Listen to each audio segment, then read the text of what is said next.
From tomorrow 7 p.m, you will be required to stay put if you're in any of the coastal counties of Mombasa, Kwale, or even Kilifi, as the government's directive to restrict movement to contain the spread of the coronavirus takes effect. NTV's coast reporter Kevin Mutai also reports that the ferry services will be restricted to Mombasa residents, as authorities warn of any lawful action against anyone who defies those guidelines.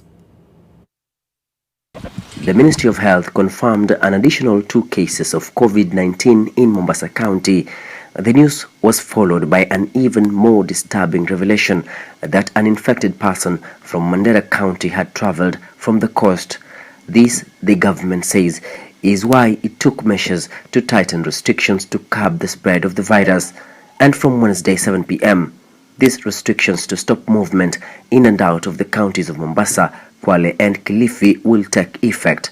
Roadblocks will be mounted at various border points to block any entries into or exits from these counties. If you are in Kwale, you remain in Kwale from tomorrow.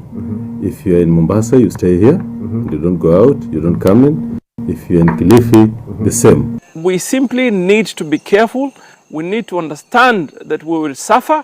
It can be very painful, but this is the time in our lives where we have to take the hard decisions to be able to save the future. Wale watu ambao wanaishi katika kaunti jirani na wanafanya kazi katika kaunti nyingine, ni vipi ambavyo tunaweza kuwawezesha ili kwenda katika makazi yao na kuendelea kupata pato. Ferry services will only be available to Likoni residents and those from Mombasa Island. Authorities say they will take action against commuters who flout the rules. We will not be seeing people driving their personal cars, say across the ferry to any other place. The ferry is a crossing, it's like a bridge linking, Likoni to Mombasa.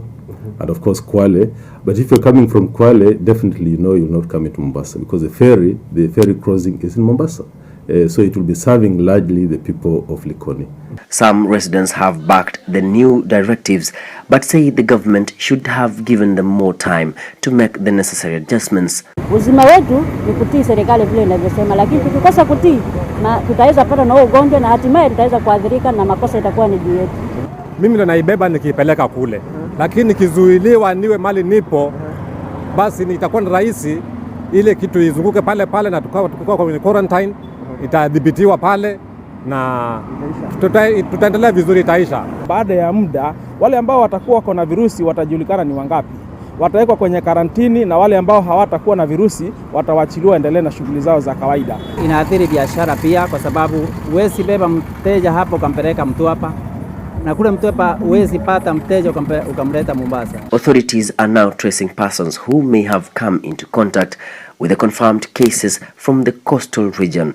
Kevin Mutai, NTV, Mombasa.